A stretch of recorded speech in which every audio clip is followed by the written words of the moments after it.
All right, welcome to the program. Thank you. Kourtney Roy, how's it going? Good. How are you? I'm good. I'm good. So I actually got to see Kryptic first. I think it was late night on the second last night of the Windsor Film Festival last year, and I walked out of the film, and my first thought was, "What the fuck just happened?" I'm about to say, but I was like, maybe I can't say fuck. Yeah, it's okay. It's fine. And then the next thing was, okay, well, what happens next? So What the fuck just happened? I like that. That's a good, pithy, like log line. Like, just put that in the poster. What the fuck just happened? what just happened? Exactly. What happened? I don't know. Director doesn't know either. People are like, what is this about? I'm like, I don't know, guys. I made it, but who knows? No, totally. But if you were to tell somebody who hasn't seen the film or heard about the film or anything what the film is about, what would you say?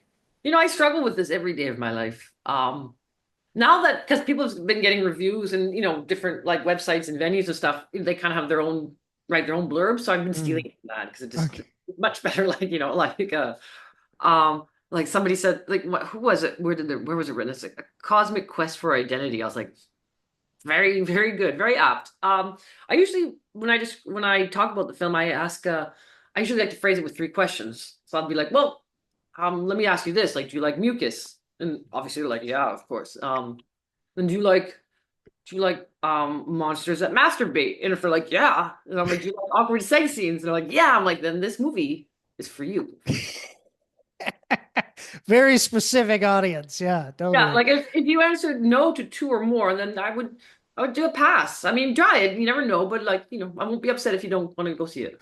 Yeah, no, totally understandable. But yeah, I I think at do. least the positives, you should go see it. Yeah. There you go. Exactly. I do get the quest for identity in this. That is something that is very strong throughout it, that it's not Positive. necessarily. Yeah. Yeah, it's not necessarily someone so much asking the questions as feeling them, like just kind of going through the situation they're in and trying to help that inform for the character themselves who they are. Really, like it is heady stuff, but at the same time, as you said, you got a monster that masturbates in this, so it's like there's some levity to it as well. There's hopefully people will have take deeper things for themselves, whatever that is, because I don't have any agenda of like a message. Right, I, right. I don't think Paul has a specific agenda message as well. He obviously there's things we're interested like identity and the time space continuum and themes of domesticity versus civilized versus uncivilized, the idea of the forest or the domestic realm, and are they mutually opposed? um but there's also then there's also that kind of there's just fun stuff hopefully that people are going to really enjoy watching, because it's I don't think for me personally, I always take my work. I'm a photographer as well. That there needs to be humor in things. Things shouldn't be taking themselves too serious all the time. Even if you're touching on serious things, there should always be space for irony, self-reflection, humor, play. All these. The enjoyment of making films in itself, and you creating a visual world, which is really really fun thing to do. Yeah, no, totally. Well, that's the thing. I feel like you do present a lot of like themes, a lot of questions, a lot of ideas, but you don't necessarily tell the audience how they should feel about them. It's just very much more like you put the emotion out there, the vibe, the experience, and it's what the viewer takes away from it. Totally.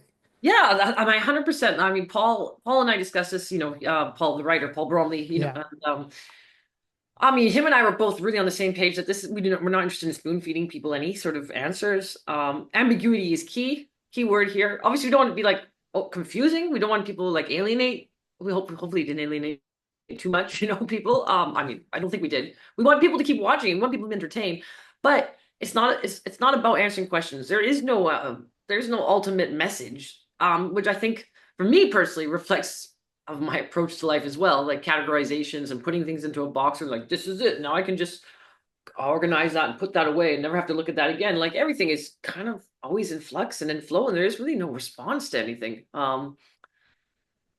What's interesting with this film is a lot of reviews, and it's not necessarily a bad thing at all, but like people are always giving us a feminist slant this film. Mm. Like, feminist revenge film horror on toxic masculinity. I'm like, I never said that anywhere. Like, I think somebody said to my producer once, like, wow, she must hate men. And my producer was like, Kourtney, she loves men. I was like, I love them. Well, I don't never hate men. I was like, it's just a story. It's a story about a heterosexual woman who gets into like problematic, situations and toxic relationships. But that's doesn't mean that men are toxic. It just means that there's a whole bunch of things happening that create these situations, right? So. Mm. Anyway, so that's just yeah. So there's no meaning message, and it's just interesting the takes that people because obviously there's filmmaking that has perhaps a feminist perspective is valid and very interesting. It's Yeah, just that yeah. Paul and I are always like we did not set out to do that at all. It was we deliberately we were very specific too. Like we got to make sure this is not a film that's going to hate men or hate on them. We were Right, like right. we find that kind of a very simple sort of too simple of a gimmick or element to use, to make a film. We were hoping, we hope to make to our we hoped to make, something that was hopefully a bit more nuanced and Yeah. self-reflective and not saying that this is men are bad and women empower them. It's more like, oh, just fucked up shit happens. That's Yeah, exactly. it Fucked up happens, shit happens. fuck just happened. Like I that's Yeah, what exactly. Again, that's the another whole great tagline, fucked up shit happens. Totally. fucked up shit happens, and it's not about necessarily about it's not politicized, it happens. Bro, but yeah, you brought up Paul and you guys, Paul, of course, the writer of the script, but you guys, you conspired on this together, coming up with the ideas. And I know that Paul wanted to tell like a story with a doppelganger and have a road movie, and you were like, "There's got to be mucus and monsters in it." He's definitely brought the more sophisticated elements to the story. Character, character development and depth and all, and depth of storytelling. That's his elements. And I'm more like monsters. Can they masturbate? He's like, oh yes, we can definitely incorporate that. Yeah, That well, that's the thing. Like, I picture you guys when you were coming up with this. That it feels very much like a film that you guys, when you were sitting there coming up with the ideas, you were like, "Oh yeah, and how about this? Oh, and this happens. Oh, and then she could do that." Like, it seems like there's a lot of energy behind it. So, when it was coming up with the ideas, was it very much like you guys were having a lot of fun creating this world? Oh yeah, it was nothing but pure fun. We laughed a lot. The darkest, weirdest, most messed up things you saw, they don't come from dark, sad places inside of us. They came from pure joy and laughter, like Yeah, kind of like diabolical, like this is so fucked up, you know. But yeah, it was, that's kind of the fun part. Obviously, I'm not a writer, so I didn't write this, so I didn't have to do all that hard work that Paul did.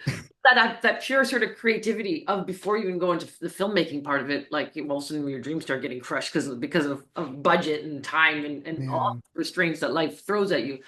There's this pure liberty, this pure freedom when you're just making an idea and you bring it to life, and you have this amazing talented writer who's listening to your stupid ideas, which I thought were brilliant. Obviously, they're not. And like giving, validating them, like, yeah, we can incorporate that. There's no problem. Oh yeah, you like a monster? Like, oh, you want some mucus? Yeah.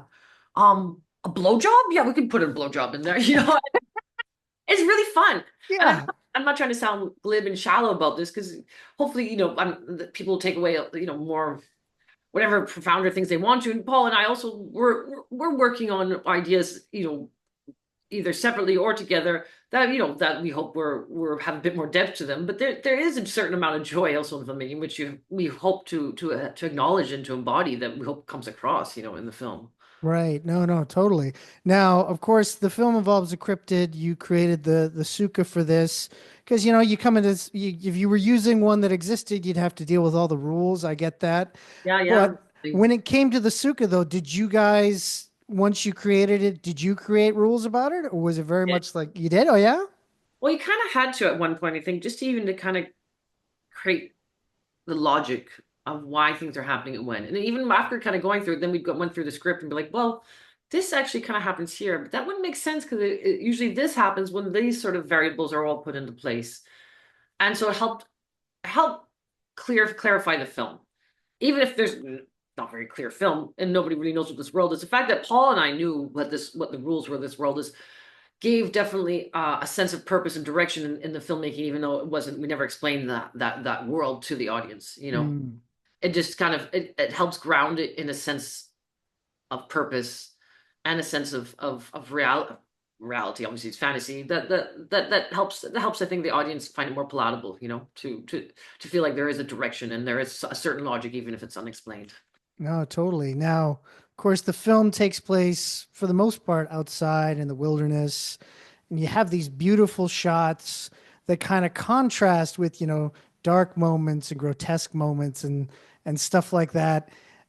How like important was it for like to play with the outdoors and what it could mean? Was that just like when you were working with it? Because again, you come from photography, so it was like, was it very much about like, oh, this looks really interesting. I want to get this on camera. um, with the photography, I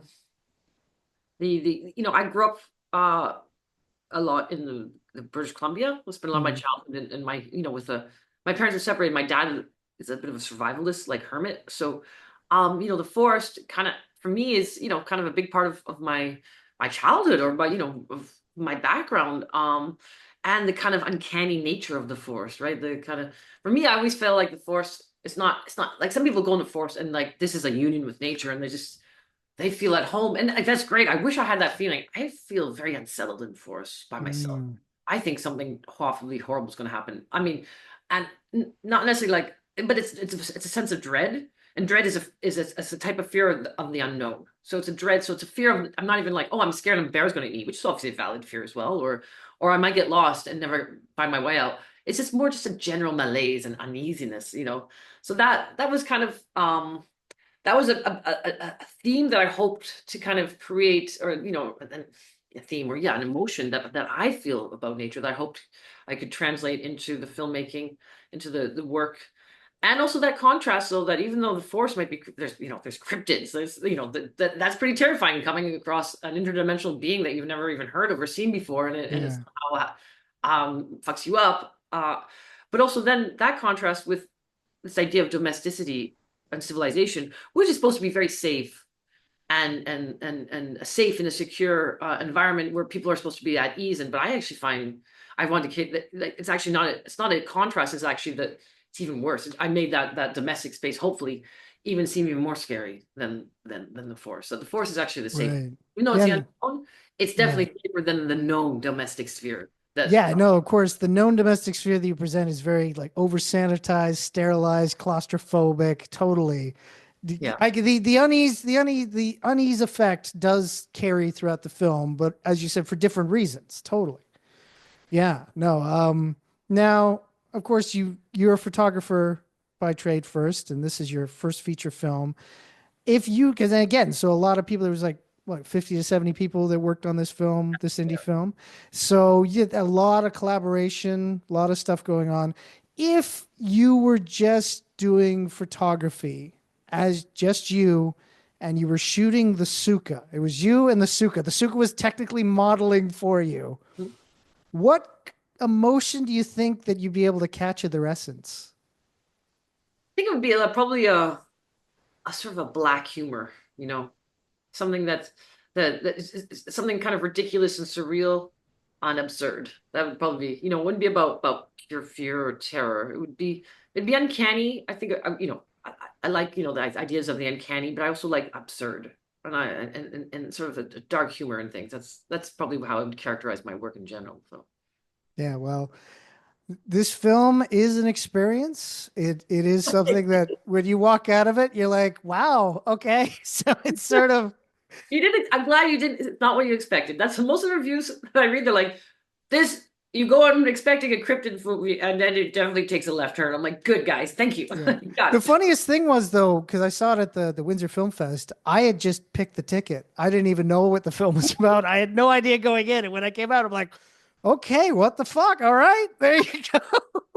It's a good feeling. Sometimes I've done that too in my life. Just kind of go to the movies, like just pick one. And lots of times you can kind of go, oh God, what did I do? Sometimes you, Yeah. wow, I just saw something I was not expecting. Yeah. Yeah, exactly, exactly. Well, that definitely happened for me, Oh, and good. I'm pretty sure that people are gonna have that feeling when they check it out on VOD and digital now that it's available. Yeah, coming out tomorrow on select cinemas and on VOD. Yeah. Yeah, perfect. Well, Courtney, I want to thank you for taking the time to talk Yeah. with Thank you, me. Andrew. This has been a lot of fun, and yeah, the Suka was very, very interesting creature, and the way it connected with Kay slash Barb was quite a memorable one. I'll say that. Yeah, don't say anymore. Yes, I'll just say the way it connected, quite very memorable, definitely. Okay. Thank you. All righty. Well, you have yourself a great day. You too. Thank Thank you. you.